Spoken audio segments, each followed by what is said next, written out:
Hello, everyone, and welcome back, I guess I should say, since we were just here, not too long ago, to Link to the Past No Major Glitches League. This time we're in the Light World, Round 1, Tam versus cheamo, and we have Dow and Dwayne providing commentary for us today. Hello. What's up, everybody? I've never been here before, so you're going to have to walk me through it. Alright, I'll do my best. This is your first ever commentary at 11 p.m. on a Tuesday, whatever day it is right now. We got a pretty good matchup here. Tam and cheamo. Very close PBs, very closely seated. Nice opening round matchup here in the Light World bracket. And it's always fun to watch Tournament A Link to the Past. I agree. That's why we all show up to just revel in how hard this game is, because it's really hard, and playing it with, real stakes, it's not something very many of us have much experience in, so you never know what's going to happen. Right. Just watching somebody do speedruns, it's like, you're always a little bit... You feel for them when they have a good run and it goes sour or whatever, but you're never really too attached to anything because you can just reset, right? But can't do that here. So. Exactly. Like you have to live down your mistakes in this one. But yeah, this is going to be a good matchup. I forget what seeds they are in this tournament, but their PBs are within just less than a minute away from each other. Tam's PB is 127.12, and cheamo's PB is 127.27. So they're separated by just mere seconds. I know cheamo's PB is a little bit older than Tam's. I know they both play a lot of rando, so they're both. I don't think there's going to be too much rust exactly. But like we said before, you never know what you're going to get when you boot up this game, and once you hit the go button here, you're kind of stuck with this for the next hour and a half, so hold on tight. And Tam is kind enough to be playing on emulator for us, so we get to see all of their inputs. So if they make a mistake, we can rewind, find out exactly where it went wrong, but for cheamo, we'll have no idea. We'll just be in the dark the entire time. Yeah, can you believe he pressed a button for exactly 1 frame too long? Couldn't be me. Oh, and Tam can explain pumping for us. Oh, let's go. You can look and see him mashing those buttons. Saving time.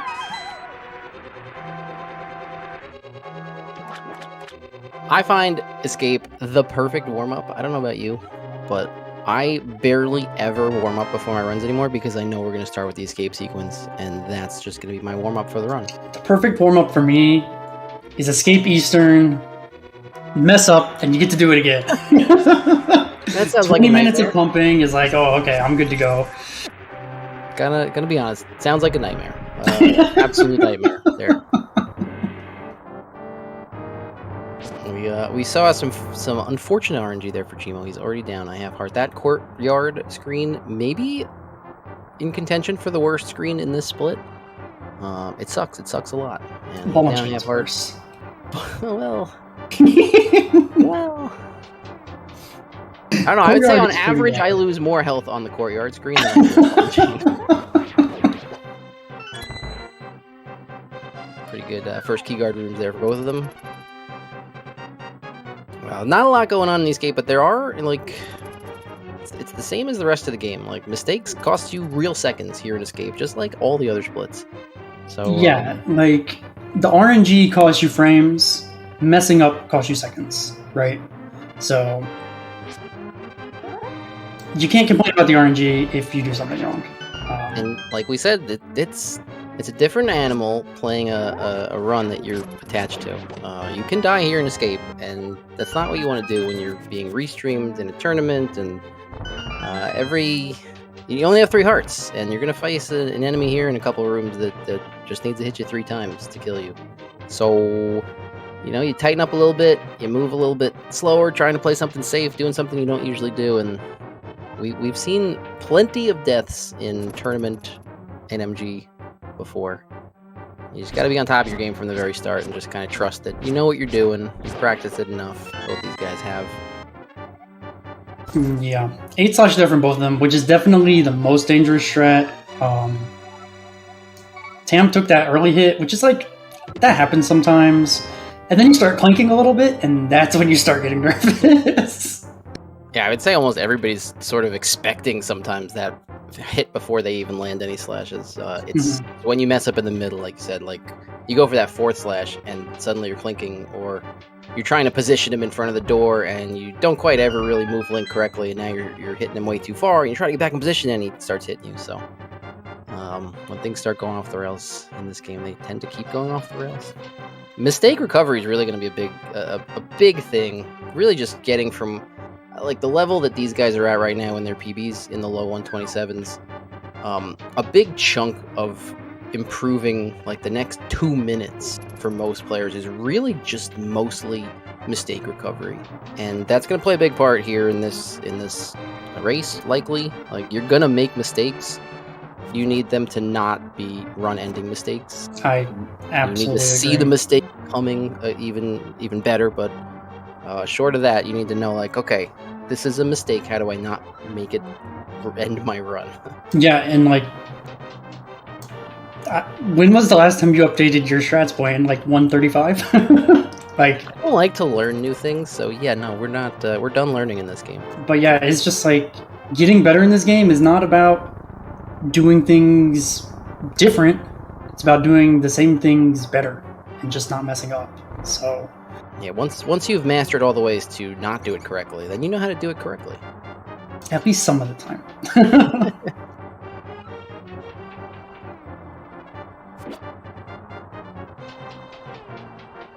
Very nice snakes there. Cheamo with one boom getting through, and Tam just sliding right through the middle, which sometimes looks like it's going to be so easy and isn't. The tricky part about stuff like that is that Link's head is huge and it also doesn't exist. So like, you have to look at his feet and his body whenever you're maneuvering. The head just like is useless noise almost all the time. Oh, Cheamo just with the absolute worst RNG here. Oh, and then the other rat bullies him. That's bullied by the third rat. Oh. But you could just sometimes feel them coming from off screen. Every rat is kind of out to get him too here. Jeez. We're getting up the stairs though. We should be maybe just one more hit away from getting some heartbeat frames. Oh my Nope. goodness. Every Not even rat wants. Just they want to kill Link. Hey, we got the heart beeps after all. Alright, so after losing 4 or 5 seconds from getting beat up, we get to save a second on the text. It's great. Nice little consolation prize. It's the only consolation prize you're really going to get in the game, though, so you might as well take advantage of it. Absolutely. And assuming we're going to see 2 Sanctuary Hearts here, no surprise. Oh, A couple priest hugs, too.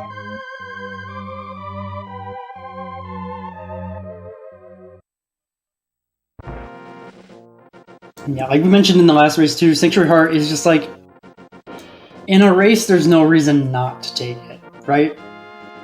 Yeah, literally no reason.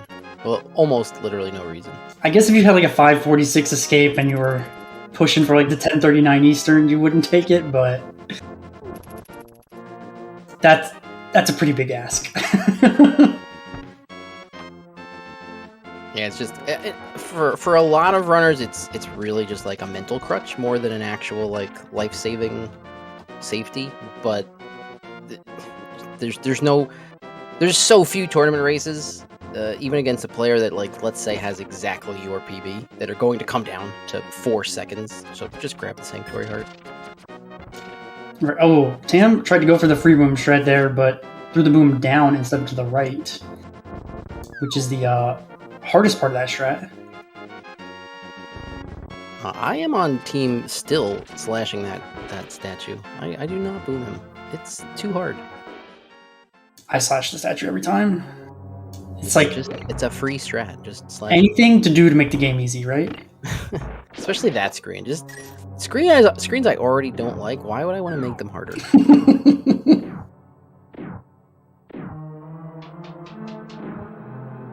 And yeah, so even though they both got hit a little bit, we do have this first heart right here, so you're not so sad about the health that you lost, you're just annoyed that you lost time, usually on the Eastern Overworld.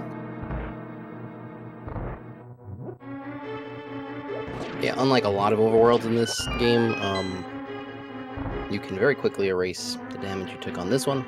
Not so much on basically the rest of them.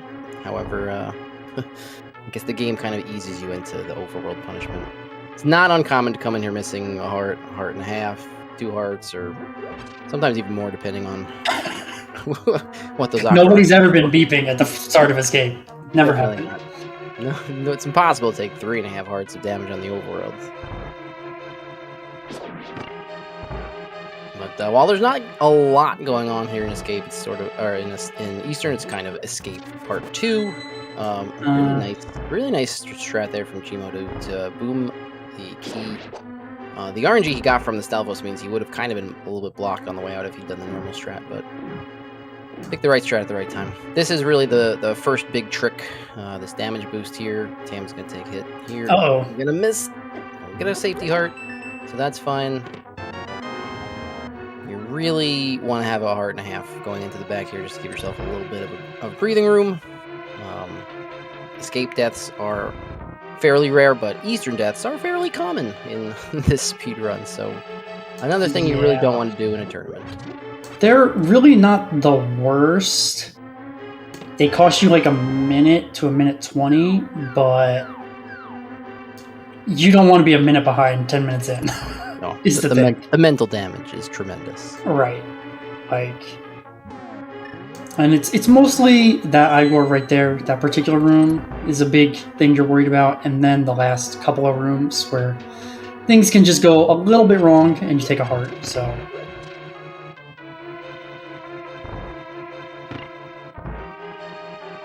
Really, I'd prefer to be on 4 hearts going into double readies personally, but that's not really possible, so. Both of them getting pretty good RNG here. Oh, and one of the readies escapes. Alright, able to clean it up in the one cycle, albeit a little slower. Tam is going to miss the arrow drop from the variety prize pack, but got the arrow drop arrows. Oh, that's not good. Ooh, okay. Okay, at least we're not wasting any extra arrows. I respect not even trying the hero shot there to the right. I respect it. I agree. Because I 100% would have just fired a random arrow to see what happened.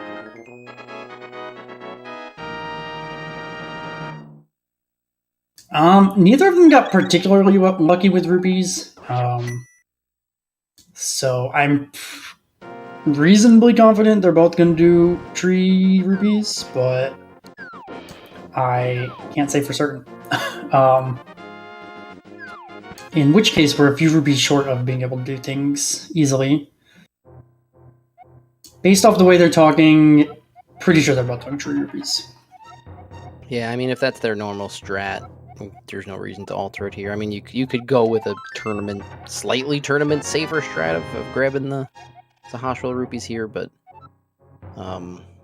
there are enough backups available if you fail 3 rupees that I think most people will just roll with that, even in a tournament. Right.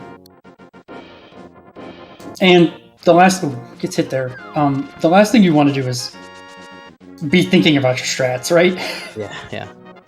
You already have to think about the stuff you're doing normally. Why think about the stuff you don't do?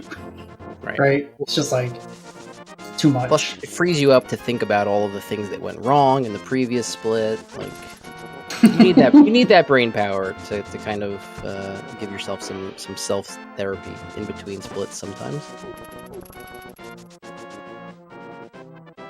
See if anybody goes for spin speed here on the screen. Doesn't look like anybody's setting up for it. I'm a big fan of spin speed on that screen, but it is absolutely not required in any way, and it's really kind of a miserable spin speed. So the only spin speeds that are quote unquote required are the Death Mountain ones. just because you gotta get off that screen, right? Like, it's so rough. Some spin speeds, they're all terrible, but you're just like, it's a second. It's 40 frames. It's hard to just like give those away though. Every spin speed is just practice for the next one. Every spin speed is practice for the spin speed 12 runs from now when it's actually good. Every spin speed is practice for Helmasaur, if we're really being honest. I'm all in on the spin very speed. true. A little bit of a misalign on Tam's dash there, but he recognized it before he bonked and took some damage. That's always nice. Speaking of spin speeds, both these guys have hit both of their spin speeds so far in this. I don't know if we'll be seeing any Desert Ledge spin speeds, so maybe that's all of the spin speeds we'll see for a little while until we're on Death Mountain. I don't feel bad about dropping the Desert Ledge spin speed though. That one's like... If you were going to drop something in a tournament, even though I just got done saying just do your normal strats, that would probably be the spin speed to drop. Just again, because you know, it's just, you feel the stakes. When you come up to a trick like that in a race with actual stakes, you don't want it to be in your head. And if it's gonna affect you, you know, that's what, a 20 to 30 frame save. I think that one's close to 40, but yeah. Anyway, if you have any with it at all, just that one you can take out. But I mean, it looks so cool too. That Desert Smolky has like 9 strats for that room, and I've watched 4 people do the same one tonight. So if the strat involves not getting shot by the BMOS, it's a good strat. Basically. A little unlucky on the RNG for both of them. Tam actually got the Nice really Tam. bad RNG, but had a good dash out. There's some of those that just comes down to single frames, how fast you're able to redash, and how fast you're able to hit your dash out of the chest open. Some of them are very tight, and feels really good when you get one of the tight ones, especially if you know, like, I need to be fast here to make it, and then you do it. Versus I'll just dash and see if it works, which is also a strategy sometimes. A little surprised Cheamo's skipping the rupees there. He's only on 7. Most people will pick that up if they're below 9, but it's not he's going to have a few opportunities to get some drops, though, so maybe just playing those odds. If you're comfy picking up all 4 blues from the first tree pull, if you don't get any drops, then fine. I'm on team don't get all 4 blues under any circumstances, so like Tam, if I'm below 9, I assume that's why Tam picked it up. Below 9, I'll pick up the extra 5. Obviously, if you don't have any rupees yet, really, that's the first kind of guaranteed 5 rupees you can get of the run.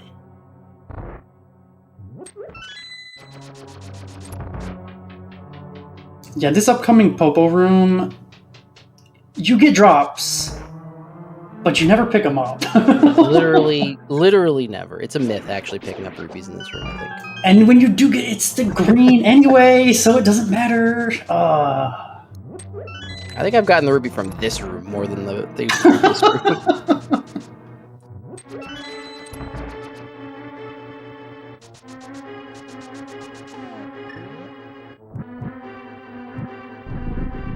Is Landmo your favorite boss? Because it is my favorite boss.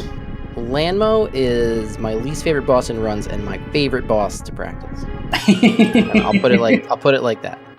When it doesn't matter how I do, it's really fun. That was a pretty good first cycle from Tam. Cheamo's was a little unfortunate, but handled okay. That third cycle, or second cycle from Cheamo's side was not good, but that was a pretty good fight from Tam. Yeah, Tam had a pretty good one, and Cheamo was not far off, but got bullied by one worm there. Let's see if we can clean it up on this one. It's really hard to watch dueling Landmo fights, by the way. Okay. Ooh. Worm jumped a long way, but he got it down on that cycle, and he's not dead, which is also a bonus. Ooh, a gold desert from Tam there, according to his splits, if those are actually accurate, which some runners, they're not. 614 Desert Gold is like, yeah, I think you can get like 558s, but that split is just like, so much of it comes down to the Landmo fight too. That like, low 61Xs are totally fine. Even if you're pushing for really good times, like 123s. Yeah, like mediocre landmos will ruin great deserts, and great landmos will save miserable deserts. Mm-hmm. It's not balanced at all. Oh, cheamo was just 1 pixel too high. Uh-oh. Yeah, and he was still kind of off too, so missed the read on the first one. Only down 1 heart, but every heart matters here in Tower of Hera. Usually. Every heart matters on Dead Mountain. Once you're in Hera, everything it's okay. It's okay. Not many Moldorms in there. Like, yeah, but that's as long as we don't die after tile room, it's fine. Enemies literally programmed to turn at you and charge at specific intervals. Like, they suck. Yeah, they do suck. Really, I think the comfort point for most players is going to be entering Hera with 4 hearts. So if we can get up the mountain and not take more than that, we're probably feeling okay about ourselves. Sometimes the mountain is not going to let us do that, however. Getting in with 3 is like... It's fine, but you're going to bomb jump, and now you're on 2. And the mini Moldorm's a jerk, so now you're on 1. Ooh, nice and dodge. And the big Moldorm's a jerk, so now you're dead. Like... So, yeah, tale as old as time there. Really, when you enter Hera on 3 hearts, it's you're eyeing that lobby Moldorm like you're burning holes in his head with your laser vision. You're just trying to get downstairs with those 3 hearts. That's like the whole goal. It looks like Tam's gonna enter. Okay, I shouldn't have said anything before he got to the dead rock, but he does enter with full health.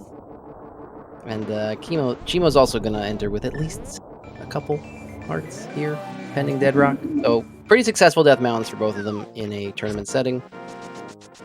6 and 5 hearts, very healthy. So hoping for no Hera disasters. That lobby Moldorm is out for blood. I swear that's the enemy that's hit me the most in this entire video game. He's not fun.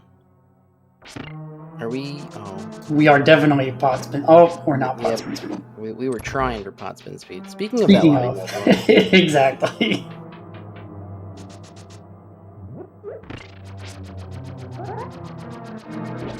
We gave it the old college try. Tam is now abandoning the pot spin speed, so some one person in the community is very sad.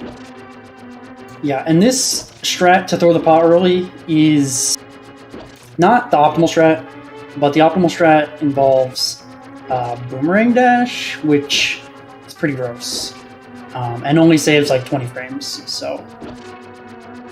Oh boy. Lighting torches, opening chests, hardest part of the video game, for sure. Oh, and I think cheamo just literally frame rolled himself with that pot throw, because it looked like it should have hit and didn't. So now he is down to 3 hearts. That's where you start to worry a little bit about your health going upstairs. Beetles impossible room. Tam does okay to get through. Beetles is a room. It goes okay until that time you get hit for 4 hearts. And like... Or fall in the hole a couple times. Yeah. Okay, so cheamo is on the arrow drop. Did not get it there, but something to look out for. Tim already saw the arrows, so... I got the spin set up for Tam for the bomb jump. Very safe. If you know how to do it. I actually have no idea how to do it, so... That was never, ever my bomb jump strategy, so I don't even have that as a backup. Okay, well, cheamo gets the backup part there, which is basically the only backup part in this split. 3 hearts, you're feeling pretty comfy. 2 hearts, yeah, not so much.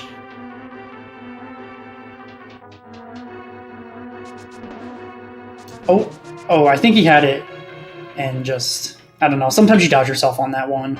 Oh, Tam, that spin was... Tam spun a little early there, waiting for Moldorm to come out. Okay. And wait more. Uh-oh. Ooh. Okay. Okay. We got him. Moldorm is apparently the great equalizer. Oh boy. That was Spooky. There we Okay. go. No Adventurous. falls, no deaths. Successful Hera. That's flawless Hera. Goes in the books as picture perfect. Yeah, just there's sometimes that Moldorm gets in a spot that you just really are not used to seeing him. And when that happens, all bets are off. Especially when Moldorm is angry. There are some general guidelines to the Moldorm fight, but even those can fail you. That does happen from time to time. It's a little kind of a dangerous spin speed. You really should just be holding Down left. diagonal off of your spin speeds, which it took a long time for someone to tell me that you can activate spin speeds. It doesn't seem like it should work, right? But it does. Like I was always told that to activate a spin speed, you need to release yourself from the staircase cardinally. And so I did that for literally years. And then discovered you can just hold diagonal and it'll activate off any staircase you're actually on. We need all 4 of these. Okay, we're getting all 4. But what's happening is you can't have stair drag, or you have to have. I don't know, one of the two.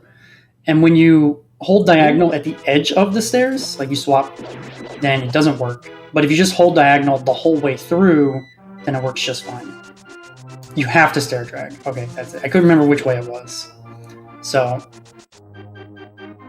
basically, if you were to switch or whatever, then you cancel it. So that's why you can just hold it and it's okay. Yeah, basically, if you're on a staircase, just hold diagonal. If it's one of those you have to touch the staircase to activate, then you got to be a little careful with your inputs. Mm-hmm. But hey, we're both lifting the Master Sword at the same time. So as far as a race is concerned, this is a great light world. Agate Tower can actually vary wildly in quality, even before the blue balls get involved. It's our first real gauntlet of technical execution. Tam also missing the bomb. A bomb drop. That I feel like that guy. If you were to make like statistics on the drop you get from that bird, most often it's going to be the bomb. That bird always has my arrows. But yeah, I agree. I consider it a victory. If I make it to Lost Woods without losing the arrow drop, that's a victory. He can drop it all day. But yeah, Agate Tower, I think, is like one of those splits that people don't consider hard because, you know, my Mola's Endure run or Hera Endure run. And Agate Tower, you never die here. Yeah, sometimes you lose like 15, 20 seconds, but that's not like any worse than a lot of other splits. But you can just put off practicing this split for forever. Yeah. And most people do. This tends to be a split where people lag behind, especially their golds will lag behind their true golds. In a similar sense to Ganon's Tower, people will drop large Ganon's Tower golds really at all skill levels. And I feel like the same thing kind of happens in Agate Tower because you're not really putting the same effort into... Oh, Tam didn't get low enough there. Yeah. Mm-hmm. Dash. Okay, no drops though, so that's good. That was good little awareness there. Yeah, you want to be below the red carpet just like that for the dashes. Sometimes you do have to be aware of some weird aggro to start that room because it is possible for one or both of them to kind of, for whatever reason, run like a tile down when they start their aggro, which puts them on a different dash path, and you have to either delay your dash or move left before you dash. Right, which is, if it's the top guard, it's actually really fast. And if it's the bottom guard, it's so slow. They're pretty rare, but like the first time you really see them, like you'll probably get wrecked by that room a couple times and not really understand why. And then when you see what you need to look for, you're like, oh wow, it's really weird when I notice it.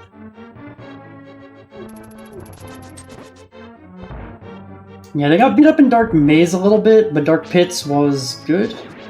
Dark Pits is the worst to get hit in. Oh yeah. A little bit of issues with the key guard for Cheamo, but gets out of there with minimal time loss. Both going to be using some extra arrows through the split, but they have plenty. He'll be leaving here with 11, and Cheamo will be leaving here with 8. You want to be leaving here with 6 arrows to not have to do weird stuff in pod. Yeah, all the extra pod arrows are really slow, so The only ones that are not slow is like the backup mimics room, which is like, who has practiced backup mimics? Nobody. Nobody. If I'm short on arrows, my strategy is do the same mimics and hope they give me the drop. And stop at the door when they don't. That seems like a pretty good backup mimic strat. Yes, Tam does have a bit of a lead here, but Aga's the great equalizer, so... I think both of these guys are going to be entering the Aga fight actually ahead of both of their PBs, too. Barely. But green numbers, nonetheless.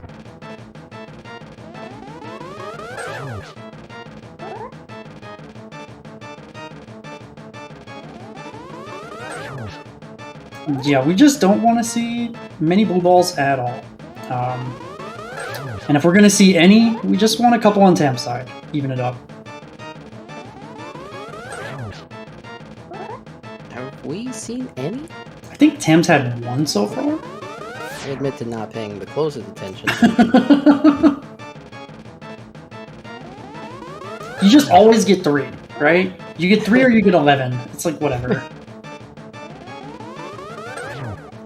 That appears to be Cheamo 0. has 0, so... This is at least 3 for Tam. I think he's done with 3. But again, not paying any attention. Okay, yeah, it's 3. Yeah, so that's about a 24-second difference in RNG. Which is basically one mistake. Like, one semi-major mistake, that is. Yeah, I mean, we joke about it a lot. Light World doesn't matter. Obviously it does to a degree, but the amount of time that can be lost in the Dark World is really only rivaled by 1 or 2 things in the Light World. And you've got 1 or 2 of those things in every Dark World split, basically. Yeah, I mean, the thing you're most worried about in Light World is, like, getting middle hold or something, right? Yeah. Which is like a minute time loss, but you fail hammer jump twice, that's a minute. There are blue balls lurking all over the Dark World, is what it comes down to. And on top of that, because the Dark World splits are so hard, like, you always have the potential to just gold a split by 2 or 3 seconds out of nowhere. Because, like, just putting it all together is so hard. Yeah. And I don't want to speak for either of these player skill levels, but typically at this like low 127 PB level is where you can frequently throw large golds in any split. Because your skill level is above. Just to get to the 127 level, your skill level has to be, pretty far above that already. And it's always things like it's always things like they look at 123, 124 running, and they're like, why is your gold 18 seconds faster than mine? And then they like finally have a pretty good split, and they're like, oh, your gold's only actually like 6 seconds faster than mine.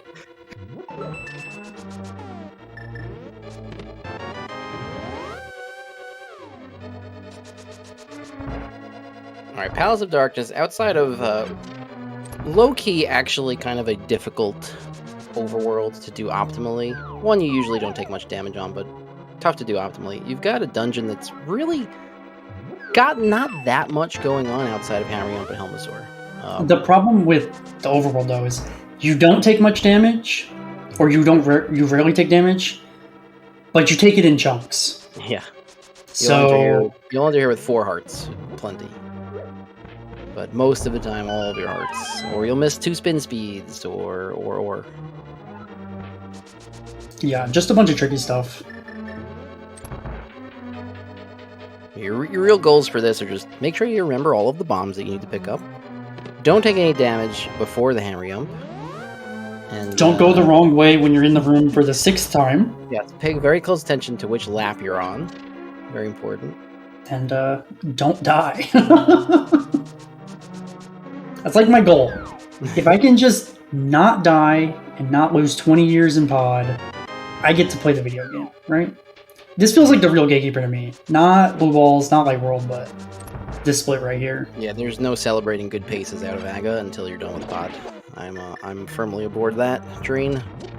Looks like Cheamo is on the pixel. Starting to go down one here. This one. With some Select buffers are a little bit faster than pause buffers, but your visual cues end up a little bit different, so you have to be comfortable with that. You also run the risk of save and quitting. Yeah. At least if you're bad at them, like I am. Yeah. It makes me nervous watching that's true. select buffer for that exact reason, because I just assume they're as bad at select buffers as I am. Select buffers up, no problem. Select buffers down, ooh.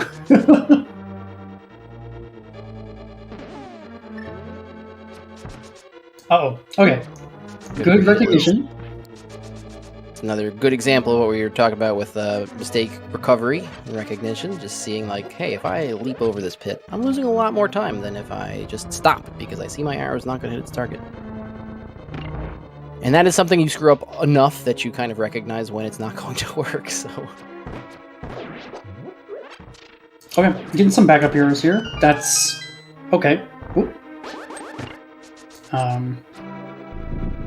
You didn't strictly need them, but it can't be terrible if you're... You can leave this dungeon with 0 and be fine. Yep. You won't be happy about it, but it's okay. But leaving with 6 is just like peace of mind, you know? Don't have to worry about anything for the rest of the run. That's good. Tam has made up a lot of time so far in this dungeon, as you can see. They're going downstairs just a couple seconds separated, while it was more 10 to 12 on the pyramid, I believe. And a lot of that was the hammer jump. Just the extra buffers that Cheamo had. Now, in the earlier race, we saw two very, very friendly Helmosaurs. Now, are we going to see friendly Helmosaurs for these two? I sure hope so, but... Helma does not play nice. What are the odds of seeing 4 in a row super friendly Helmosaurs? Well, it's about a 1 in 4 that you get a friendly Helma to begin with, so... Cheamo's got his already blew it. We already blew it. Tam's got his spin speed too, so at least the hard parts are out of the way. And did a pretty good job, Cheamo, dodging the fireballs. Tam as well. You really got to make sure you're still hammering during those fireball phases, or it becomes a lot harder if he gives you a second fireball, which neither of these runners are going to get. And Tam will take a little damage for cleaning it up. So very nicely done. The first fireball, fine, whatever. You can kind of maneuver around. The second fireball, Helma should be moving quickly at that point. Plus, you probably got a tail swing coming your way. How do you not get hit? It's just like... The major thing you really just need to, and you learn this by repetition, and by repetition I mean failing over and over again. If you play it too safe on that first fireball, the rest of the fight can get away from you if he keeps giving you fireballs.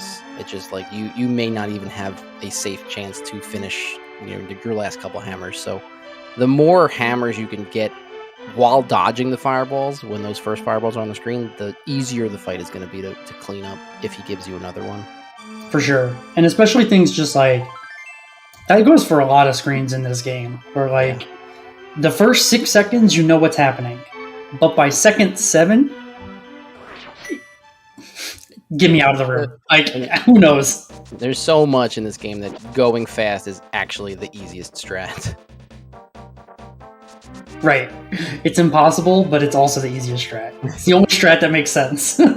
And honestly, by just pure happenstance, I guess. I don't know if this is like really the standard in speed games, but a lot of the boss fights. Oh, Cheamo getting a little bit too low there. Luckily, doesn't get also birded because that's happened to me a million times. Yeah, Thieves Town.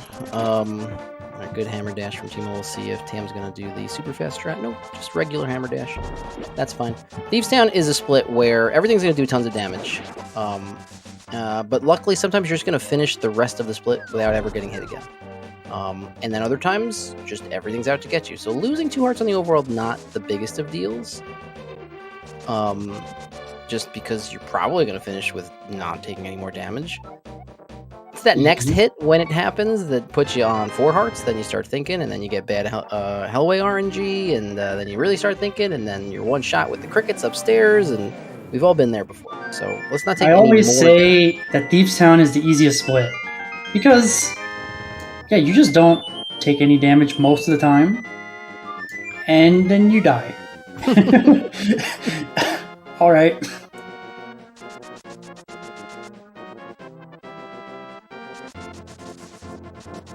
But yeah, because we are in Dark World, we already saw the enemy do 2 hearts to Cheamo. A lot of things in Light World do half a heart or 1 heart. We're at the point of the game where if things do less than 2, I'm a little bit surprised, right? Yeah. You are, yeah. Most of the stuff you're gonna see from this point forward gonna take a lot of your health away. We're gonna be on green mode this whole run. It's gonna be dangerous the rest of the Dark World. We got some pretty nice sync going on. Again, both of these runners still green versus their PBs. Not to jinx it or anything, but Cheamo showing a big old -22. Actually, I'm not sure. He's not running against his actual PB, is he? Nope, he's not. No. It's not far off. But, he is running against this uh-oh. set of splits PB. Oh. Ooh. That's a tricky screen. You gotta be really precise with your movement. 1 dash a little too short, 1 dash a little too long. You're getting hit twice. So yeah, the second something goes wrong on that screen, switch to hammer that guard, clean it up, get off the screen. But it is a surprisingly difficult screen to do optimally. Yeah, and taking the hit already, down 3 hearts. Now you're thinking about it a little bit. So yeah, it really probably just all comes down to Hellway. Like, you get through Hellway, if you got 5 hearts, you're thinking, I'm completing the dungeon 98% of the time. Only 98%? Well, there's always that 2% blind fight. These screens are actually, like, surprisingly tough to do fast, because you can't see Link. Yeah. So you just pretend you're getting, like, first frame dashes, even though you're frame not. 6, whatever.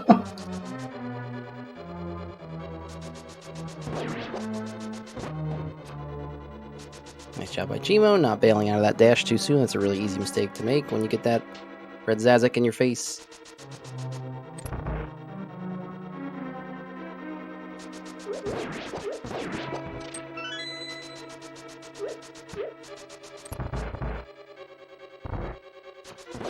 Oh, I was nervous. That dash from Cheamo looked a little bit high, but worked out. That's what you love to see. Oh, I had the RNG, but had the missed the RNG pixel. too. Not the worst cleanup of the room. It's actually another one of those big examples of mistake recovery or just bad RNG recovery, not taking a bad situation, making it worse. Right, you almost expect to have to redash in Hellway anyway, so just one is pretty. Oh! Tam got the slow dash, but was nervous about getting any dash at all or leaving before the bomb exploded. So that was such a weird state to find yourself in. You're just, let me fix this, and you don't realize the cricket's gonna get you. So, but if you just kept the slow, or if they had kept the slow dash going, it would have been fine. Well, it just seems like something's wrong whenever that happens. Let me cancel out of this. I'm going too slow. But anyway, 6 hearts on Tam's side, 5 hearts on Cheamo's side, both headed into the basement. Both now on 6 bombs. That's plenty. Yeah, 6 gives you an extra for Ice Palace bomb jump, which is nice. Well, also, if you do a particular shopping route, it gives you the correct amount to stay on your actual split. How many times have you had to skip your swamp split? I don't want to talk about that.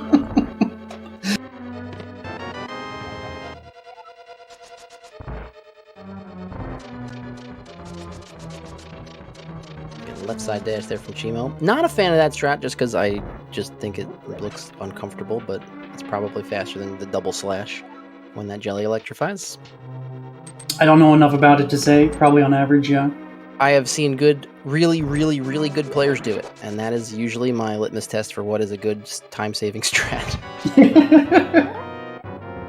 Not that it makes me change my strat or anything, but I've seen other people who are really good do it. Oh, that spin is not good. no! Okay, we're on 3 hearts, which is not yet Panic City, but Okay, as long as we stay up top, alright. we're fine. The spin on the second cycle there is bad. The spin on the first cycle is you might as well just kill yourself because I feel like any time that I have ever spun on the first cycle accidentally, I've never finished the fight. It's over. The whole thing is off script. He's going to get to the bottom of the screen. Nobody has any experience with that. How do you even hit him when he's at the bottom of the screen? Nobody knows.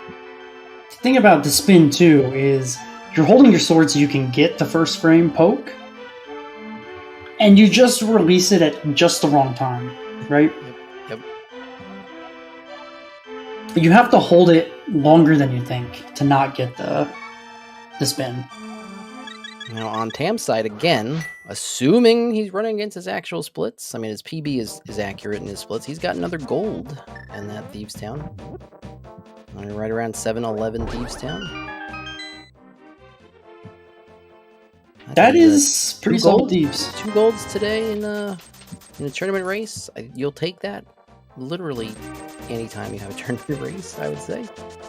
Cheamo did not gold, but 7-13 Thieves is pretty good too. Especially considering the overworld for him, yeah, that's very, very, very solid. And the blind fight. Yeah, for sure. Which makes me almost think that you're not doing your math correctly. I am not doing my math. Listen, it's been a long day. That's okay. It's been a long day. I wasn't going to also try to do math, so I was just going to leave it to you.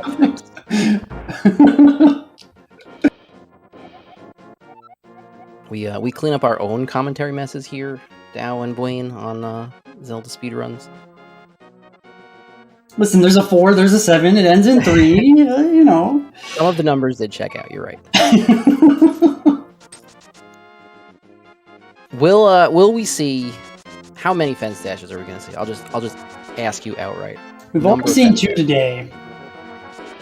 We were 2 for 2 even. Yes. Let's make it 4 for 4. I'm a fan. Tam, I know, plays some glitched modes. He should be well versed in pressing 2 buttons at the same time. I have high confidence in Tam. Tam, don't let me down. Huge. There we go.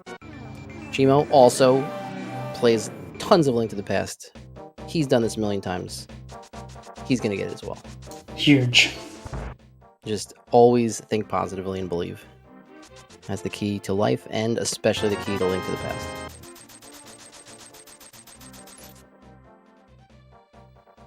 Skullwoods is my favorite split of the run. I don't know if it's your favorite split of the run. I feel like maybe you talked about this in the last match, and I don't remember your answer. Well, it's not pod, so that's a big plus. I think it's mostly fine. There's like nothing that can go terribly, horribly wrong aside from these mummies. So it's kind of the last split where you can not panic about everything. Nice arrow drop there for Cheamo. And he gets much better mummy RNG. He's able to get through the room a lot faster. Tam had the slash, took a hit. The mummy was stuck to his statue. We're going to be down a couple hearts, which is not ideal. Started. Oh, okay. Okay, we got a little off. This is a screen where you start to get your overworld stuff a little messed up, and then you're not sure what the Robos are doing. So once you mess up once, not taking any damage is pretty good. Oh, don't tell me this Moldorm's gonna hit him. That's not fair. What a Cheamo's very healthy. Tam down to 4 hearts, which is still fine. Your goal really is to make it to Moth with not 2. 4 is just so much worse than 5, though. Yes. Yes, it is. Like it's easy to get double hit by Moth because stupid stuff happens or whatever, but it's a lot harder to get triple hit by Moth. So, well, especially you want 3 because again, Moth is maybe the poster child for this. Going fast is the safest strat, and now hey, we're on 3 for Tam, so he's got 3 at least. If you don't have the buffer to go for a poke dash because you don't want to take a hit and die, you could end up just sitting there forever waiting for Moth to come down off the spikes, and then things get really ugly. So and then you're dodging 20 spikes at the same time, which too. is impossible. And yeah, nobody wants to do that. So 3 is enormous. He's actually going to pick one up here. And going from 3 to 4 is like, it gives you a spike buffer, but it doesn't give you a Moth buffer. So Yep. Still, every little bit could potentially help on this. You never know where he's going to go. Take a single on cheamo's side as well. Okay, good Moth fight though. He didn't get the initial double, but is fine to clean it up. Cheamo just slashing away here in the corner. Cheamo a little too far to a little too far to the left for those hits to count. Okay. Yeah, Moth does not like being hit against spikes. Or rather, Moth loves being hit against spikes because it doesn't do anything. So, at the very least, Cheamo was getting decent enough spike RNG that he did not have to back away from Moth and was able to keep slashing, so it was not spikes and laser beams filling the screen for him. Right. It wasn't the fastest fight, but as long as Moth doesn't start attacking, right? Yeah, exactly. You're okay with it. The times that you have to back off half the screen because Moth's at the top and he's shooting lasers and there's 3 spikes moving right around him, that's when you're just completely at the game's mercy.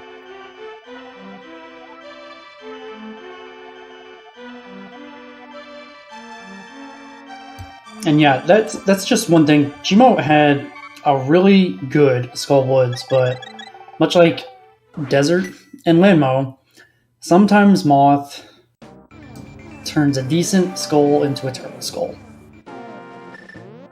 Yep. And Tam is having a very, very solid Dark World thus far. He's made up time in all 3 splits on Cheamo. Entered the Dark World a chunk behind. If I could read splits, I could tell you exactly how much. It was about 12 seconds difference in Cheamo's favor after Aga. And now it's about 15 seconds in Tam's favor. So that's all been these 3 Dark World dungeons thus far. So really nice job by Tam, really just consistently chipping away, taking the lead here. Yep, good slash there. We saw the safe strat on the rope there for the lottery on Tam's side and the not safe strat for Cheamo. Well, I don't want to say not safe, but it is faster. Yeah. And you don't get hit that much. But when you do get hit, you want to reset. That safe dash through the bush, I feel like wasn't really a thing until right around the time of the last NMG tournament, and that became kind of a tournament staple for a lot of players. And now I think you see it, maybe even in just some players' general run route, they'll do that dash. It certainly makes sense as a tournament safety. It is another really good, such a low cost, avoid disaster strategy. Right. I think it's only 20 frames. I say only 20 frames is huge, but like 20 frames with no other downside versus you save the 20 frames at like a 4% chance of your ice split being 10 seconds worse, right? It's hard to actually overstate how bad it is to lose 2 hearts on this overworld. It's really bad for your ice pals. Losing 1 would suck, but it'd be fine. The fact that it's 2 is so bad. Mostly we want beams for the conveyor key in ice. We obviously want it for the first key in ice, but it's not quite so important. But beams in that conveyor room save like an incredible amount of time. I don't know what you do in that RNG. Yeah, that was a really awkward spot. Maybe you can avoid it just by going straight left, waiting for the fireball, and then coming back. Right, Cheamo, tiny warp dick, somehow misses. Somehow. We've all been there. So Tam's going to have a tough time depending on RNG in this room. He will have to spend a fire rod shot. This other guy's probably... Okay. Well, that wasn't as bad as it can be. He didn't take any extra damage. That's the important part. so he will still likely be able to get back to beams. We can The see other how easy the beams make it on Cheamo's side. But yeah, they both should have full health for the conveyor key, which is mostly what we want. I guess I should wait for bombable floor, huh? But Screen it's where nothing okay. has ever It's gone okay. wrong before. Very little that can go wrong. Really, in every screen of this dungeon. All right, getting solid RNG there, so nothing too crazy. You can push this screen so aggressive if you want to. Ooh. All right, 1 heart of damage for Cheamo, but he should be able to get through. Okay, he's fine. Yeah, okay. Well, a little bit low for the beam there to connect, but at least did not have to wait for it to finish the sparking, which is good. And as much as we want to be on full health for this screen, we absolutely don't want to be on full health leaving it. So neither of them went for the damage boost strat, but that's fine. Ooh, okay. A little heart attack there. We've Yeah. all seen that too many times. Maybe Everything's fine. the beams messed up the pen getter room a little bit, which is the real reason why we don't want beams. So you can just kind of take the room nice and easy, but through it just fine. Tam had a very nice stair clip. We'll see if Cheamo's going to go for one. Nope, just standard get me out of this room. Very valid strat in there.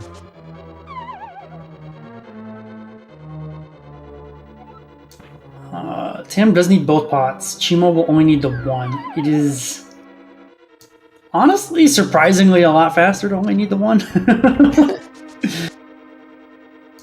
But it is still moving stuff, picking up pots, impossible. Cold stair fight, pretty easy. Prove me right, Tam. Oh, that was Okay. Everything's fine. Uh-oh. Everything is not fine.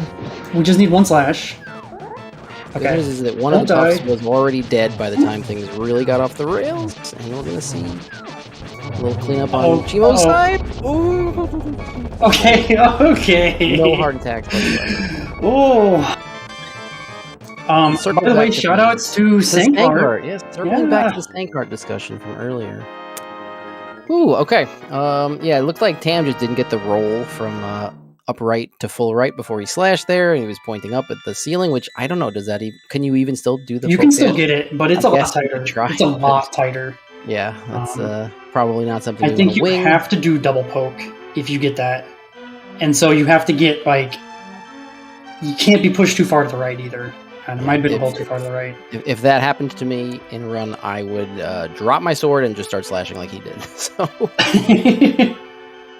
this doesn't look right. Let me go with something I know that is correct. And it looked like Cheamo just released their spin a little bit too early, which means it didn't happen. Yeah, but they're not dead. That is the worst death in the game. It's like 4 or 5 minutes if you die there. So Yeah, it's probably the most popular death to not finish your run from, I would say. I can't imagine there's anyone more popular that is. Yeah. Like, there's a lot of ways to die in the Dark World, most of which I'd say you are already in the Dark World, you just kind of finish out the run usually. Usually. Not that one. That one is just reset your game. It's not fun. I mean, if I was racing and I died there, there's a reasonable chance that I hit the reset button before remembering I'm racing. Like, So we're going to do some shopping here in Swamp Palace. Looks like both players are going to do the same shopping. We're going to grab the Ether Medallion here, and we're going to grab the Ice Rod later on, probably in Turtle Rock. if you're getting Fancy either Pam's Turtle here, Rock split, so I assume it's going to be Turtle Rock. if you're getting either here, there is zero reason to get Ice Rod and Mire. So What if you just like being different? I suppose that is a valid reason. Not necessarily endorsing that as a strategy for when you do your shopping or not, but kinda I am, so. What is that, Skobush? What? Hello? I'm not sure I've seen that one. I don't think I've ever seen that either. Was he just too far right with the dash? Maybe you don't usually dash through that grass. Yeah, you don't should not normally that is a dash new through that one. grass, but That is a brand new one.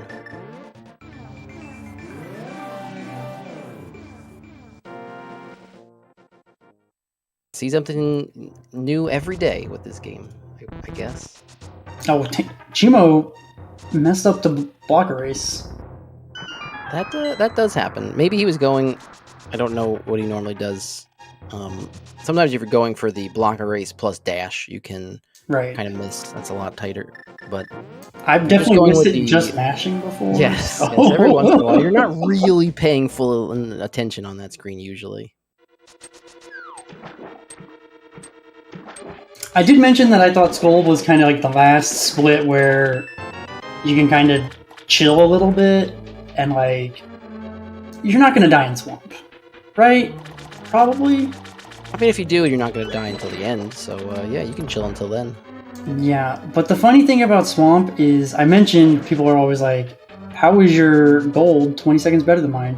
But people in Swamp are like, how is your gold 30 seconds better than mine? There is a lot going on in this dungeon, and it does seem like you can just kind of chill out. Not too many of the rooms are very hard. A lot of the dashes are very easy. Optimally, this dungeon is almost impossible. Like, there's just so much little stuff that's annoying. And it's not you even really your want to fault. do it. Exactly. Yeah, there's a lot of enemies. The enemies are all really, really annoying. If you really want to do it optimally, there's a bunch of hammer dashes. It's just it's not an easy place to live. Yeah, and it's just like the dumb water strider enemies, like they go 2 pixels further this time and so you get hit. Or whatever else. Like or you come off the switch a frame or the lever a frame early and you have to spend another 30 frames pushing it. Pretty good release from cheamo. I do not try to get off that lever anywhere near optimally because I find it impossible. I'm always impressed by the people who can just like kind of walk away from the lever and then 3 seconds later it flips. That is just very impressive to me. That berry is just in the Yeah. way. Almost impossible to react to in time if you do see that he's gonna like. By the time you see he's gonna hit you, you're like You're 2 getting hit. frames away. Yeah. But good luck having the reaction time for that. You can like kind of tell. Oh, getting hit there, that sucks. You can like kind of tell, but you're always like, but maybe this is the RNG where it Yeah. doesn't hit me. Right. And Until then you it's get hit. guaranteed. Yeah. Until you see like it's guaranteed you're gonna get hit, you're 1 frame away in your dash, so you're getting hit. We've already seen both runners get hit on a couple screens here. That's kind of what happens on a lot of the screens in the split. You're not losing too much of your health at one point, but then you look up and you're swimming to Argus and you've got 3.5 hearts. So both these guys are still a little more healthy than that. And Argus is pretty easy until you go for Zero Cycle, and then it's impossible. So, it just depends how comfortable you are with it, but if I was not 100% with it, I think in a race I would just not go for it. Because if you mess it up, you're way more likely to get hit, right? It's just one of those things. It's like, Yeah, you kind of have to make a pact with yourself. All right, maybe I'll try it, but if I drop it, I'm not going for the retry. Like I'm just gonna start splashing, just yeah, bail out of that. The way the fight really gets away from you when you go for the Zero Cycle is you drop your sword after the 3rd puffs, and then you're on the right side and you're just like kicking up dust because you're trying to get another hook dash going and you can't do it, and now he's closing in on you and the puff starts spinning and there's still 7 of them alive. Oh, Tam getting beat up in this room because this oh room's man, stuck a lot. that screen. Every time I think about that screen, I'm like, there's gotta be something you can do. And the only way to not get hit is to lose 2 seconds. So like, Yeah. Nice dash in that room though for Tam. Makes up for it. Made all the time back right there. Cheamo gets to skip restock, has literally just enough resources. Assuming we waste 0 arrows.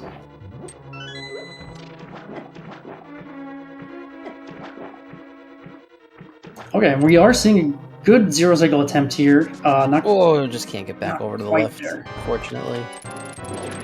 There are so many little intricacies in this zero cycle attempt. Oh man, it's a fast movement there for Cheamo. Look where this guy ended up after 3 Those are movements. pretty aggressive movements. Across the whole damn screen. That's crazy. Yeah, there's so many little intricacies to learn if you really want to be able to get this consistently. Unfortunately for Cheamo, it's going to be a full 2 cycle here before he leaves the screen. Those were some ridiculous movements, though. Yeah, that there was no way he was ever getting a 0 cycle on that, but just one of those Arguses, our guy. So Cheamo had actually done pretty nice to chip back into Tam's lead a little bit in that dungeon, and Argus is unfortunately going to reset all of those gains. Yeah, it's like a cycle from Argus 2 is so strange because it's like anywhere from like 6 to 14 seconds. You just have no idea. Like,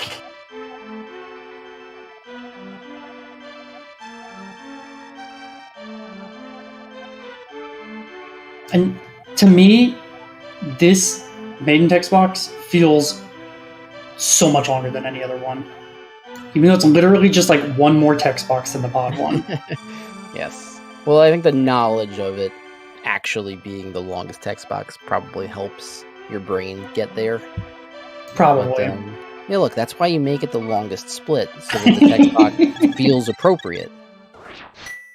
It's just the longest cutscene because it's the longest split. Yeah, so we are gonna see neither of them get Ice Rod here, which is good. Good for keeping a track where everything is. Also, big fan of both of them employing the just stand still and let the bird pick me up strategy, which I am a big fan of in all fluting instances. Oh, that bird, it does not like to pick you up. No, that's why you stand still, and then he'll pick you up down. Very easy. Mire 2 here is a fun room until it goes really, really wrong. And that room, or that screen, is pretty much the entire reason why you opt not to do any shopping in Mire. You just want to have beams for that room. It's just how it is. Yep. There are some strats that make it suck a little less if you don't, but really you're not going to be able to get the fast strats without any beams. Mediocre RNG for both of them, not going for the super fast strat, which is pretty tight to pull off, can't blame them. Yeah, it's like the difference between the fast strat and the strat they did is like, that strat is pretty tough, but it's pretty manageable. The fast strat's just hard. Like, it doesn't matter how much you practice it, you're gonna miss it sometimes. Yeah, surprisingly small window to really get it, but on certain RNGs for those popos makes a really big difference in getting out of the room fast. Alright, well... Oh, I was gonna say we're on 125 pace, but we gotta get Ice Rod. Well, we're gonna maybe be in the cutscene at the same time? Probably not, actually. Tam's gonna bet Not quite, I don't 2 seconds think. here. Almost in the cutscene at the same time. Tam holding on to 2 bombs at this point. I don't think he got one from the slug. No, I he guess picked picked up up an extra. Oh, because he he got still has to get extra. Ice Rod, because these guys still have to get Ice Rod. Never mind. You got an extra one in Swamp in the restock room. I figured it out. Alright. Usually, I'm the guy menuing over Ice Rod at this point in their run, so.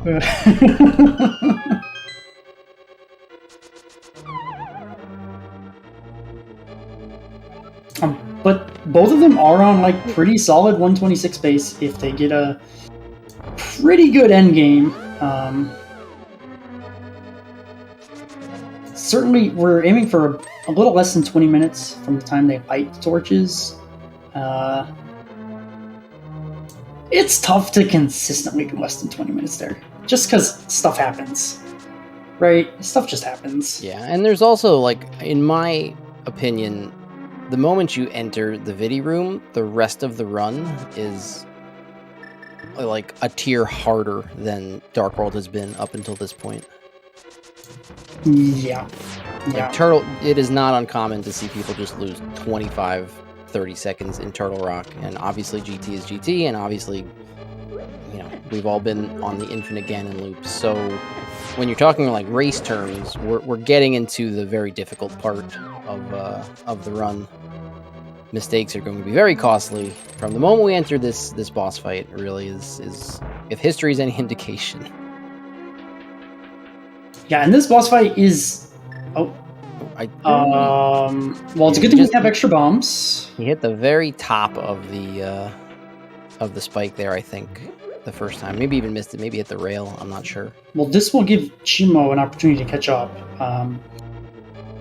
Having to bomb this is like 10, 12 seconds slower, so it doesn't feel like it should be, but... I can't believe those rats hit him out of that dash there. That's just insanely bad luck. Part of it's also, you're going to lose about 3 seconds in this last room right here, because you have to come up to the top of the screen. Yeah, you can see just how much time Cheamo was made up by being able to do the spooky here. This is upwards of 15, 17 seconds made up. Yeah, it's pretty big. This fight, we really want the zero cycle because it's easy when it's fast. Nicely done there. And let's see how Cheamo's doing. Oh, that was really nice. Cheamo on that pattern had to be really fast, and he was, to be out of the way of that last eyeball. Really well done for both of them. And the arrow situation for both of them is needing to pick up TR arrows, so... Cheamo has one more rupee, though, so we'll see if that makes all the difference. I need somebody in chat to explain rupee lag to me, because no, I never remember Nobody actually knows how rupee lag works. I'm pretty sure you just either repeat the last thing you saw somebody else say about it, or you take the opposite of what that last person said. It has something to do with the ones digit, or the hundreds digit. I don't remember. One of the digits, something happens and you get less lag. I'm not buying it. I'm just going with nobody really knows how rupee lag works. It's a secret that nobody wants to actually admit to.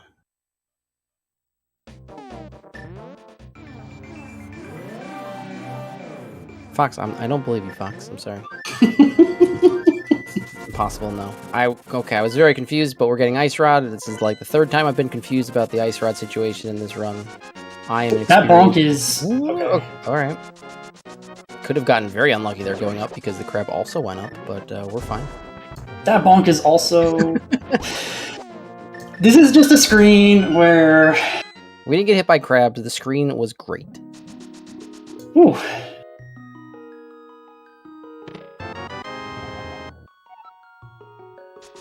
We now have everything we need to kill Trinex, and this, in my opinion, is probably the worst stretch of the speedrun. This Death Mountain climb. I hate this. There are just 19 dead rocks, okay, just like that. And when the dead rocks get in your way, the boulders get in your way. So... Yep, so we are both down 3 hearts. Classic Turtle Rock, first screen of 12. I think the last screen's even worse. Yeah. What is another dead rock hit? Okay, it didn't block the path. Whew. So, I think actually 4 hearts on the overworld is the magic number, depending on whether you've had the heart drop in the fairy price pack. I think they both had the heart drop, though. No, I think they both, I think that's correct. So 4 is actually not a 5, I would get the fairy. I would probably get the fairy too. We're going to run past it. That's okay. We'll get the fairy. We just won't have beams for chomps is what this means in all likelihood. I guess you could pick up the heart and then get a heart from the Stalfos if you really, really wanted to. But that seems inefficient. Slower than just getting the fairy. We're in the warp. Not a quick warp, but we're in there. Circling around that warp is pretty customary.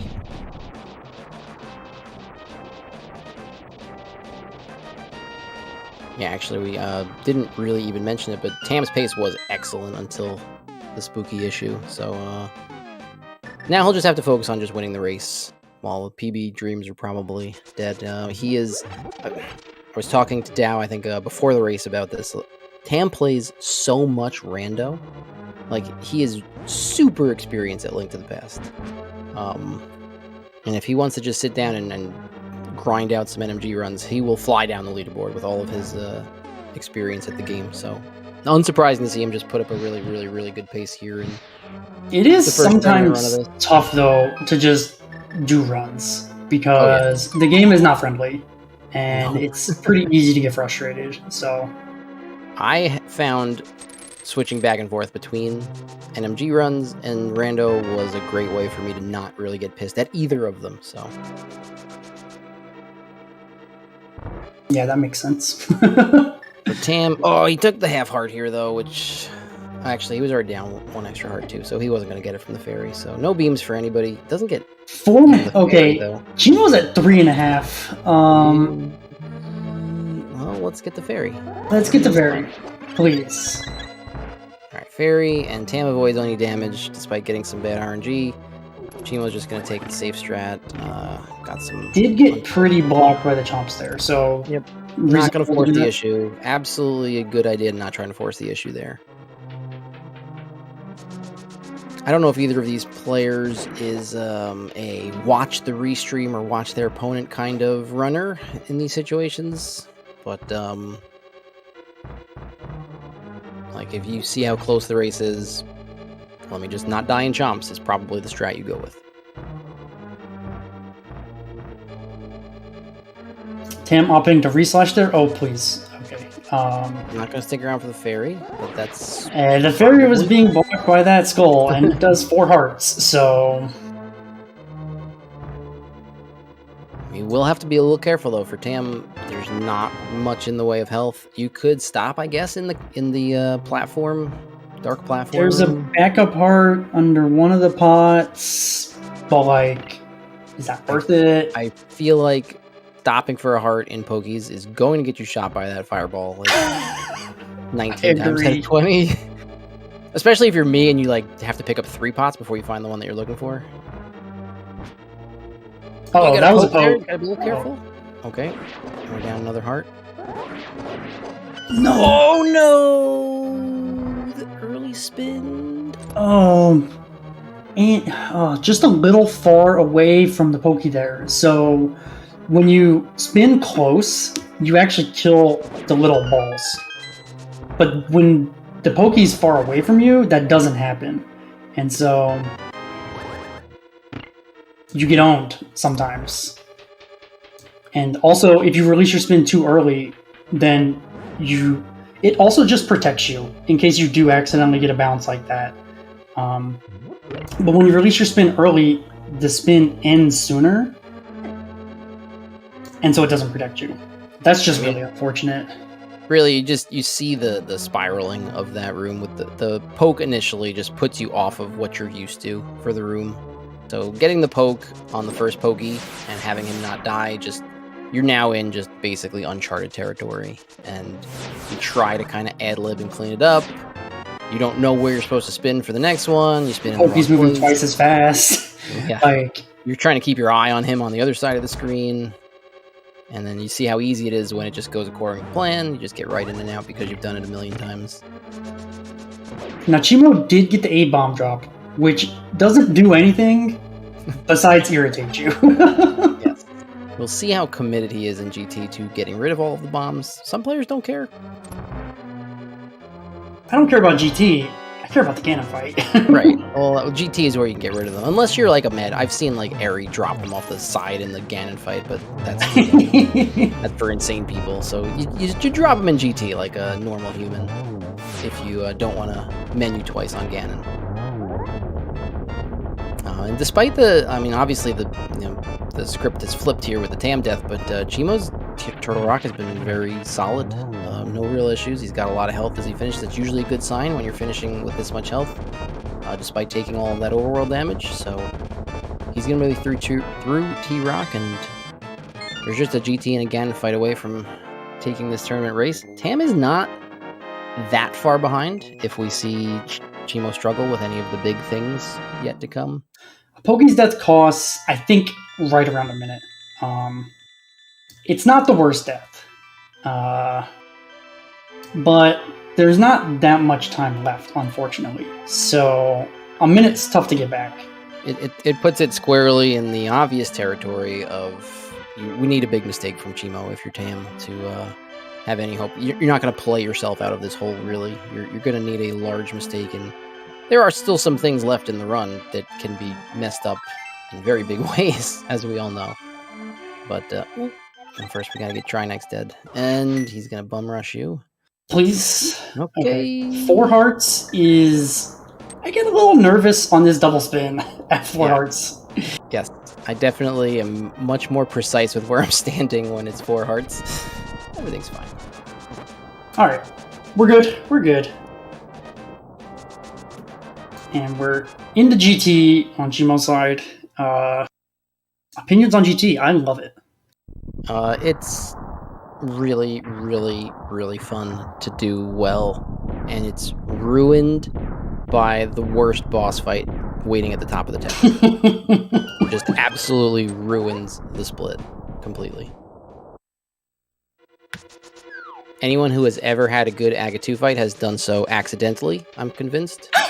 If you say otherwise, you're just completely lying. Now, they do have their choice of keys they get in this dungeon. There's a few too many. Cheamo skipping the first one, which is the slowest of the options, but it is the safest, so... Yeah, none of the keys are really dangerous. I mean, maybe like the Helmasaur key at the top if you do the optimal strat. So it's just whatever you normally get. Is it gonna end up being what you get here? Yeah, occasionally just take a hit or two getting the other keys, but it's like you don't have opportunities to heal in this dungeon. So when you're on 4 hearts at the top, you don't want to take that extra hit, right?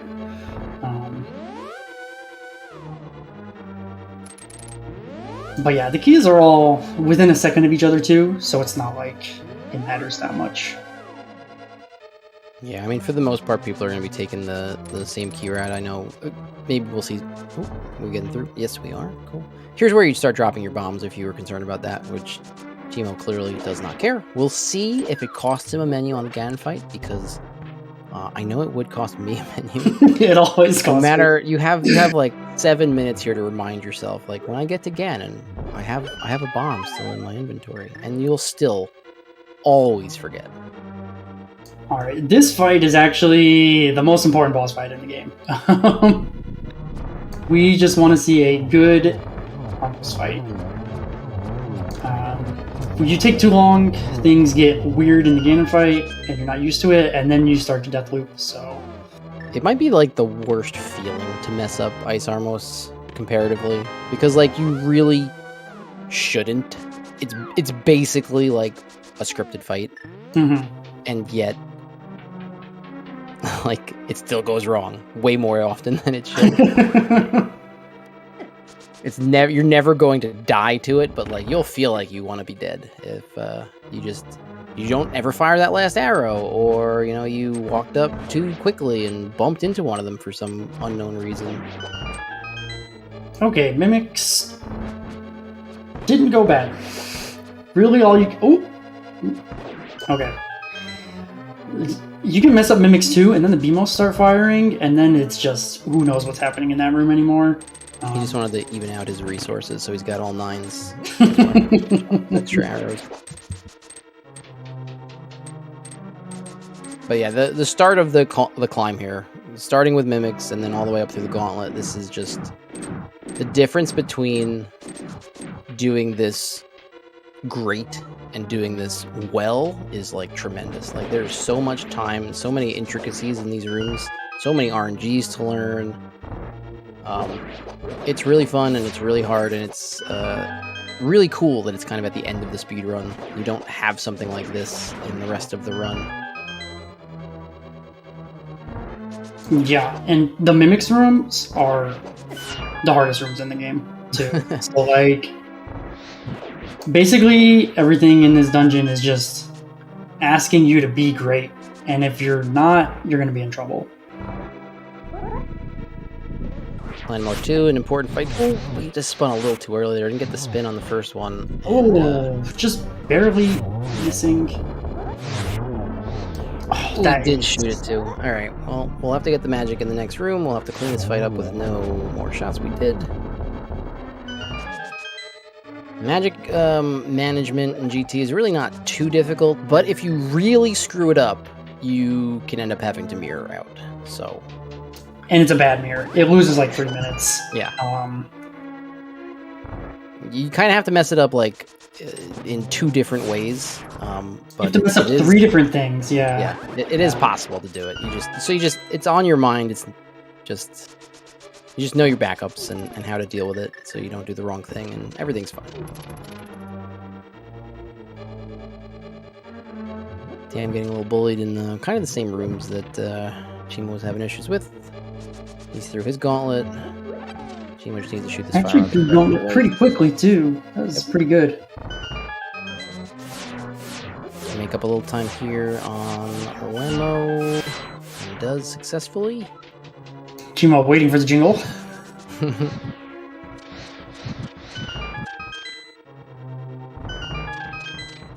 Yeah, you really don't want jingle glitch, and it's like you're not gonna get it, and then you mess up the room a little bit, and then you think about getting it, right? Yep.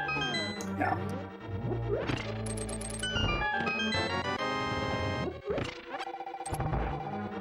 Alright, Cheamo into Moldorm. Plenty of health. No issues really with that. Is that might it? I don't think that was a poke. Might have been a poke. It was not. Nope. Okay. Really hard to tell sometimes with Moldorm. Big fan of the hookshot strats.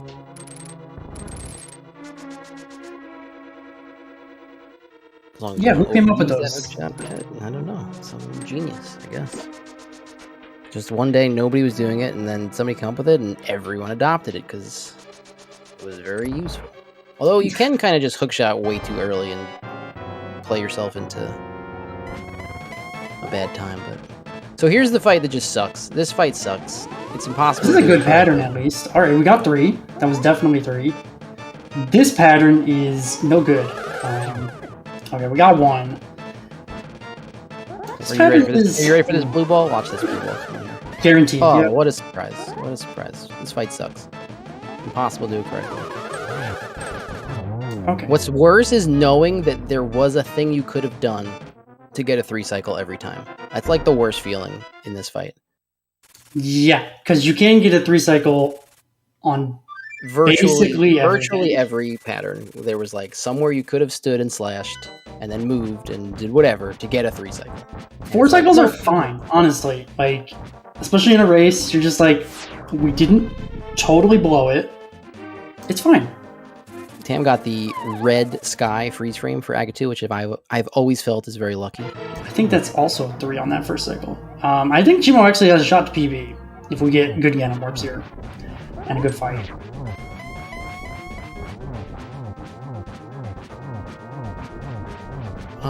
I can't do the math. I guess it's really close.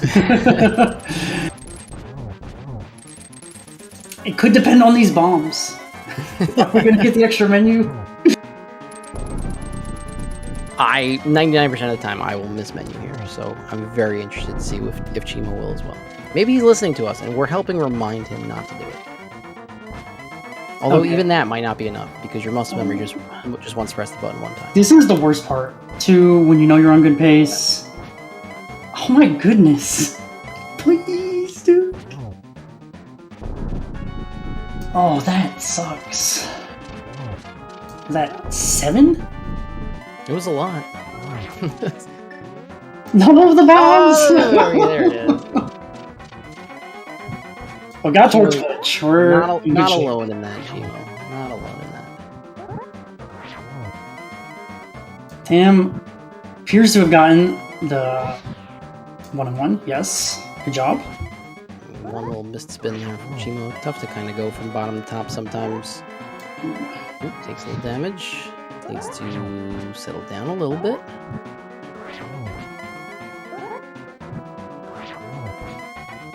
In particular, that mid-top left RNG is a tough one to hit.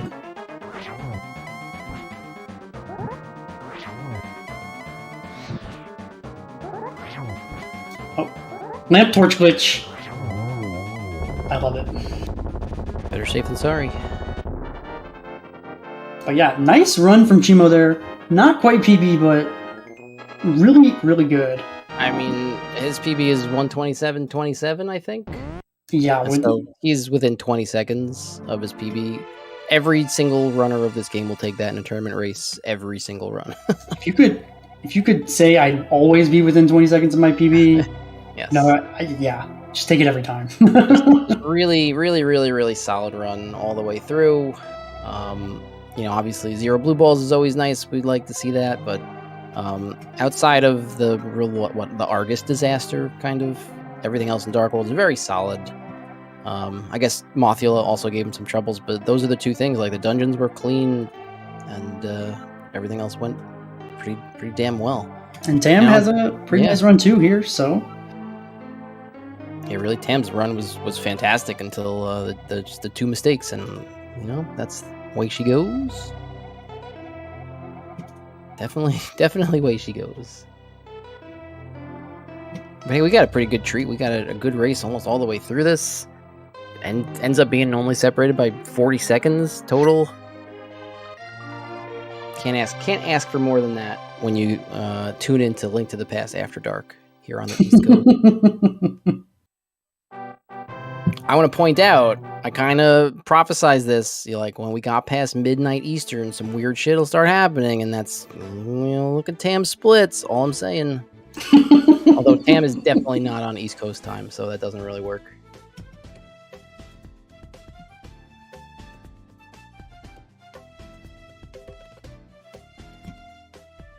Oh, and Tam golded GT also. That's 3 golds in this run. I wonder if those are legit golds.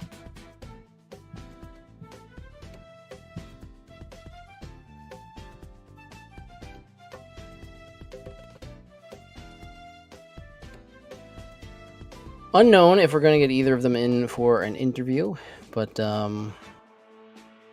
can't really ask for much more. That's unfortunate that like the 2 big disasters, obviously for Tam, but other than that, like way more good than bad in this run for both players, and that's what you like to see. That's definitely the hard part about just running this game in general is you do everything right, and you lose 2 seconds. And you do one thing wrong and you lose a minute and a half, right? Yep. Like, just it's enough to make you say, "Why do I play this again? Like, what am I doing this for?" But hopefully, it just makes the PB that much sweeter. I guess when it comes, that's the idea, at least.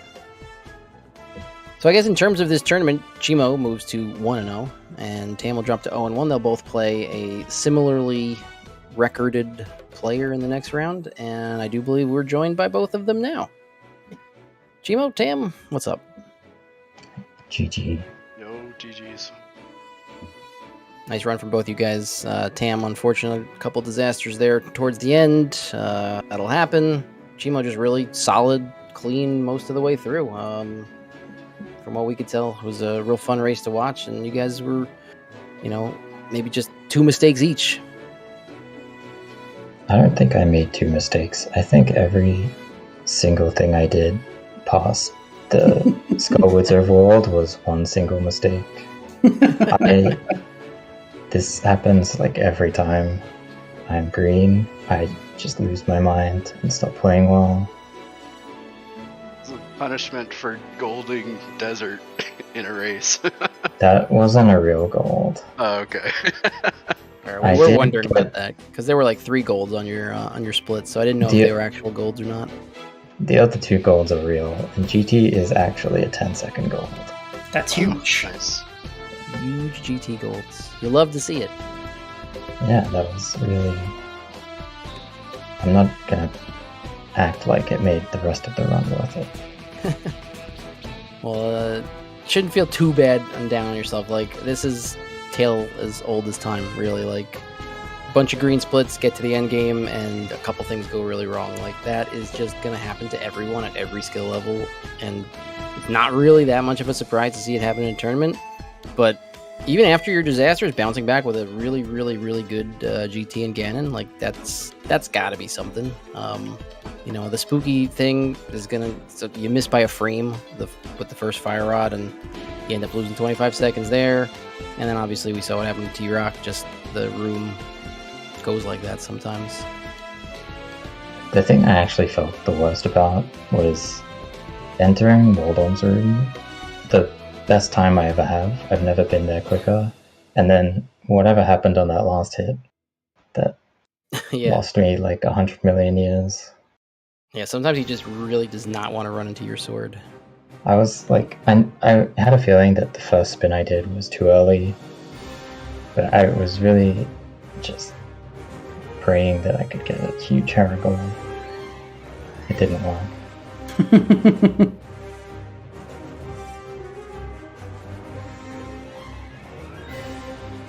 Yeah, I mean, it's tough. This game in a tournament setting, like there's not really, like, you guys both know you play a lot of rando. There's a lot of tournament rando. There's a lot of I'm being restreamed rando. There's a lot of 1v1 rando. You don't play much race setting NMG. I mean, like, you can play the weekly every week and race against a couple people, but it's not the same because, oh, hey, I died in Hera, I'm out. And you just tap out. This is a different animal. Nobody really in the community has much experience racing NMG. I don't know. It affects me. I don't know. Do you guys feel like... Do you feel any pressure? You're going through your normal strats. Do you get to any points where you're like, oh, please don't let me die in this tournament race here? Not now? Or do you just kind of feel the same? It's fun. I don't know. I like it way better. It's like you can see your opponent and there's like the pressure to like keep up or do well. And then it's like, even if you get a lead, it's like the whole time I'm just thinking like, don't blow this, don't blow this, don't blow this kind of thing. And tried to in GT actually, but yeah, I don't know. I really like it.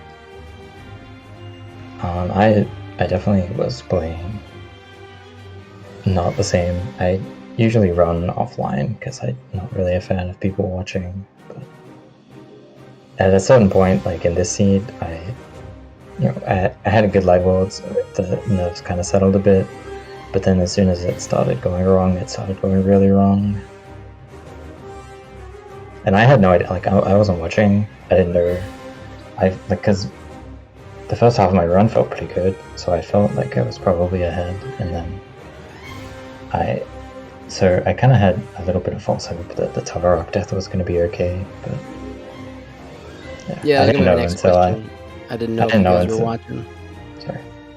Yeah, no, I was gonna see if you. I personally don't really like to watch that much of my opponent when I do a race like this. I'll check in every once in a while just to see where we're at. But I was gonna ask if you guys had watched or anything. So it sounds like Cheamo, you do watch your opponent, and Tam, you were just in the dark. So that's another interesting factor. You guys did kind of flip flop back and forth. Tam, you got to Aghanim first. You got the 3 blue balls. Cheamo got 0, so the lead kind of flipped there, and then. I think by the time you guys were done with Skull, it flipped back. Tam, you were ahead by 15 or so seconds, 20 seconds.